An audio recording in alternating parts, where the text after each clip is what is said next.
Transferência dos embriões ou do embrião. Saiba tudo neste vídeo. Este é o canal Positivando, eu sou a doutora Larissa Matsumoto e vamos conversar sobre o preparo para a transferência e como que ocorre a transferência e os cuidados que você tem que ter após a transferência. A transferência embrionária é o período mais esperado ali pós-tratamento, pós-estimulação ovariana ou para quem recebeu um embrião doado ou óvulos doados. Depois da formação desses embriões, existem duas formas de você realizar essa transferência. Então, a primeira, com embriões congelados, que podem ter sido biopsiados ou não e são normais geneticamente, ou ele apenas foi congelado por algum outro motivo, ou pelo risco de peristímulo, ou por protocolo mesmo, quando a gente precisa preparar o útero, de uma forma às vezes diferente do que num protocolo de estimulação. Ou numa transferência a fresco, que hoje a gente tem utilizado transferência a fresco apenas nos casos que a gente tem uma resposta ovariana mais baixa, porque os níveis muitas vezes de estrogênio mais alto e a progesterona, que pode aumentar um pouquinho antes do tempo, podem comprometer a implantação desse embrião. Então são alguns ciclos que a gente realiza a transferência do embrião a fresco, que é o quê? Quando eu tenho um embrião recém-formado e a gente transfere para dentro do útero. Existe um protocolo específico para essa condição, que é quando a gente vai fazer ou tratamentos de casais homoafetivos, em que uma faz a captação e a outra já transfere logo em seguida, a gente precisa ter sincronia desse ciclo, não é tão fácil, ou para casos que a gente vai fazer recepção de óvulos, então a gente prepara o útero, quando o útero está preparado, a gente pode descongelar os óvulos, fertiliza, o embrião recém-formado é transferido para dentro do útero. Isso tem sim alguns estudos que mostram que para a receptora de óvulos, esse é um protocolo que pode aumentar um pouquinho as chances de gravidez. Então, para quem tem ciclo natural, é uma boa opção. Então, são as duas condições, transferência de embrião a fresco, logo que formado, ou transferência de embrião que foi congelado. Quando o embrião é congelado, e aí existem alguns protocolos que a gente pode preparar o útero para poder receber esse embrião. Então, a gente pode fazer num ciclo natural, para aquela mulher que ovula, e aí existe o ciclo natural. Natural, eu espero o folículo crescer, ela ovular, e aí, na janela adequada, eu transfiro esse embrião, quando naturalmente esse embrião estaria caindo aqui dentro do útero.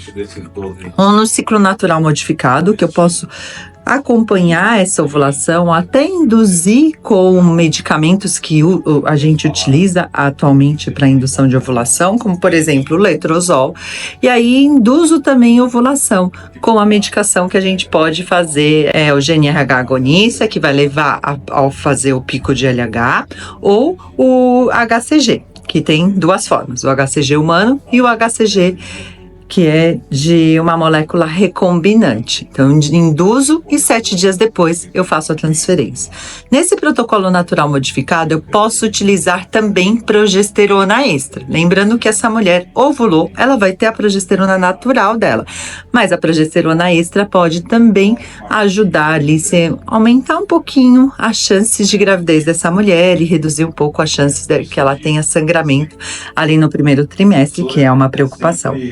E aí existe um outro protocolo diferente que a gente pode aplicar para mulheres, por exemplo, que têm adenomiose ou que já vieram de falhas, que é o protocolo de bloqueio. E aí no protocolo de bloqueio também existem duas opções. Então a gente pode fazer no protocolo de bloqueio um protocolo que eu bloqueio de 1 a 3 meses, não adianta bloquear mais do que 3 meses, eu posso bloquear com GnRH agonista, ou eu posso pedir para essa paciente importar medicações que ainda não tem no Brasil, que são medicações antagonistas, que são orais e que fazem esse bloqueio também dessa mesma forma. Eles têm bom resultado para pacientes com endometriose e para pacientes com miomas, tem redução do volume do útero para pacientes com mioma, para paciente com adenomiose, mas é uma medicação importada, isso acaba aumentando muito o custo, mas é uma forma de bloquear que essa mulher produza os próprios hormônios, e aí depois a gente pode ou preparar em ciclo artificial, que aí eu uso os hormônios simulando o que seria um ciclo natural. Então na primeira fase eu vou usar estrogênio e depois eu uso progesterona, ou eu espero ela desbloquear e posso induzir com letrozol ou esperar o ciclo dela natural para utilizar o ciclo natural ou natural modificado. Na transferência de embrião congelado, tem a terceira opção de preparo, que aí é o ciclo totalmente artificial. Isso a gente utiliza para facilitar, porque a gente tem ali um controle maior do tempo e a data que vai ser a transferência, ou quando a gente tem mulheres que não ovulam, né? Mulheres menopausadas, por exemplo, e que eu vou utilizar essa simulação do que acontece naturalmente. Então, na primeira fase, eu uso estrogênio para poder estimular esse endométrio a crescer, e na segunda fase eu uso a progesterona, que seria ali o hormônio que é produzido logo após a ovulação, e transfiro esse embrião e mantenho essas medicações normalmente até, no mínimo, 8 semanas. Muitas vezes a gente mantém até 12 semanas quando a placentinha ali formada, né? Quando começa a formar ali o que vai ser a placenta, começa a produzir ali a própria progesterona. Então, são essas as formas de preparo. Relembrando, a gente tem o ciclo natural modificado, a gente tem o ciclo com bloqueio, que eu posso esperar ela desbloquear e fazer um ciclo natural modificado, induzido, ou um ciclo natural, ou um ciclo artificial, e eu posso fazer o ciclo artificial sem o bloqueio anteriormente. Então, são essas opções. Não existe tanta diferença entre um ciclo e outro em relação à chance de gravidez. É o que a literatura nos mostra. Mas o ciclo natural, que hoje é uma tendência global a utilizarmos, por quê? Ele tem um benefício ali, que seria o fato da gente ter a ovulação e ter o corpo lúteo, que é o cisto ali após a ovulação, ele produz algumas substâncias. A mais famosa delas é a relaxina, que teria correlação com redução do risco de pré-eclâmpsia. Então, para as mulheres, por exemplo, que tem esse risco aumentado, que seria mais de 40 anos, e a fertilização in vitro por si só pode aumentar o risco de pré-eclâmpsia. E a recepção de óvulos, se essa mulher menstruar, é um tratamento ali indicado para essas mulheres. E aí, ok, já escolhi o preparo, chegou o dia da transferência. Eu posso realizar a transferência com sedação, quando essa mulher tem ali um desconforto um pouco maior, mas é o procedimento mais bonito de um tratamento de fertilização in vitro, pelo menos é o que eu acho, porque o casal tá ali, ou a mulher com gestação solo tá ali, ela vê o embrião ali na telinha do laboratório, e aí aspirando no catéter para poder entrar no útero dela. Então é um procedimento assim muito gostoso de assistir, de participar desse processo. Como que acontece? Esse daqui é o modelo de útero que a gente tem aqui, né? O útero, né? O endométrio aqui, esse útero está alterado, que ele tem umas sinéquias aqui, tem o Dilosalpinde, tem várias alterações, mas vamos simular que não tenha nada aqui.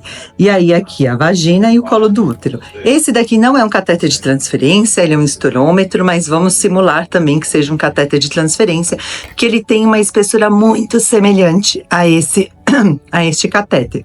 E aí, aqui depois vem uma seringa acoplada, onde a gente vai ter ali o embrião trazido do laboratório. Então, esse catéter, ele é aberto, né? Ele tem uma luz aqui e entra um catéter de silicone aqui dentro com o embrião, onde a gente acaba introduzindo dentro do útero. Então, primeiro processo, a gente passa o espéculo, que é aquele aparelhinho para coleta de Papa Nicolau, é o mesmo. Então, o maior desconforto é disso.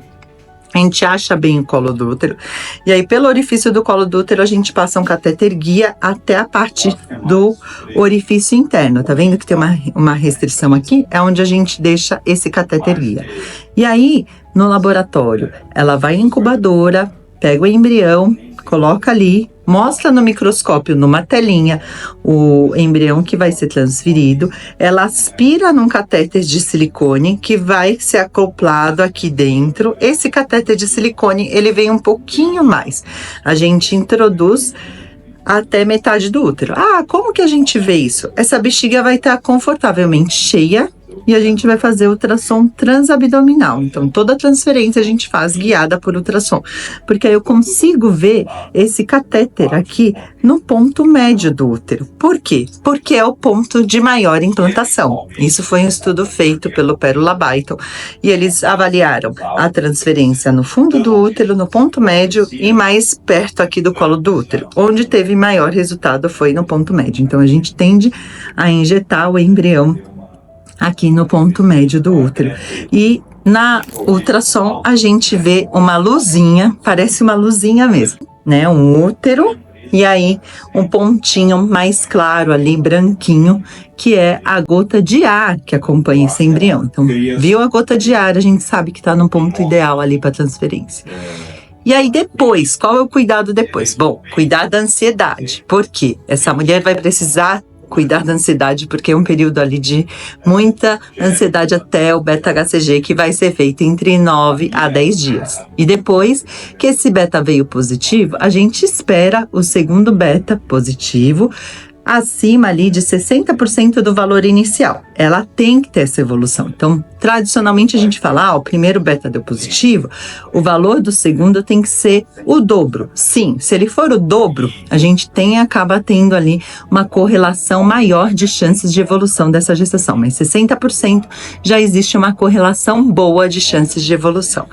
Depois desse beta, ainda para fazer o ultrassom, para a gente visualizar o saco gestacional, o embrião e o batimento, que é essa imagem que eu vou deixar aqui, são necessárias 2 semanas, que é quando essa mulher vai estar com 6 semanas mais 3. Como que a gente calcula a data da última menstruação numa transferência? A gente usa ali 19 dias a menos do que a data que foi a transferência, quando o embrião é de 5º ou 6º dia e o endométrio passou por um preparo de 5 dias de progesterona. Então, a gente reduz esses 19 dias e utiliza essa como data da última menstruação calculada. Quais os cuidados dessa mulher? Então, álcool a gente pede para zerar, porque existem estudos in vitro que mostram que o álcool ele altera, que a gente chama de artérias espiraladas, que são as artérias que vão se conectar com o tecido embrionário e futuramente ali vai formar a placenta. Alimentação. Evitar ali produtos com muitos conservantes, evitar contato com os disruptores endócrinos, que podem ser às vezes perfumes, dependendo, né, tem que ter um cuidado ali com os produtos de maquiagem. Não precisa suspender, mas precisa saber se tem falato, se tem um produto de protetor solar que hoje é mais difícil de encontrar. Então tem que saber ali os disruptores endócrinos que poderiam influenciar também nessa implantação e depois na gestação como um todo. E alimentação adequada, eu falo para as minhas pacientes, já pense como grávida. Então álcool, praticamente zerar. Cafeína é muito controverso, mas a gente fala para reduzir ali para no máximo 200 a 250 miligramas de cafeína ao dia. Hidratar bastante, atividade física leve, evitar atividade física extenuante numa intensidade maior do que 5 horas na semana. E é isso, assim, relação sexual, que é outro ponto, né? Normalmente a gente não recomenda que pare completamente as relações, só se caso tiver sangramento ou dor. Então vai depender ali de cada casal, não é contraindicado a relação. E no período ali, logo após a transferência, repouso absoluto, tem estudos que mostram que inclusive reduz as chances de gravidez. Então, repouso relativo, claro, sem esforço extenuante ali nos 2, 3 primeiros dias após a transferência. Qualidade de sono, dormir bem é fundamental, não só para ajudar na implantação, mas também para ter uma gestação mais saudável. Então, são esses os pontos de cuidado ali pós-transferência. E, claro, ler algum livro, né, numa vibe boa, para poder segurar um pouco ali a ansiedade. Boa sorte na sua transferência. Até o próximo vídeo. Curta e se inscreva no canal para saber as novidades. Um beijo, até o próximo vídeo.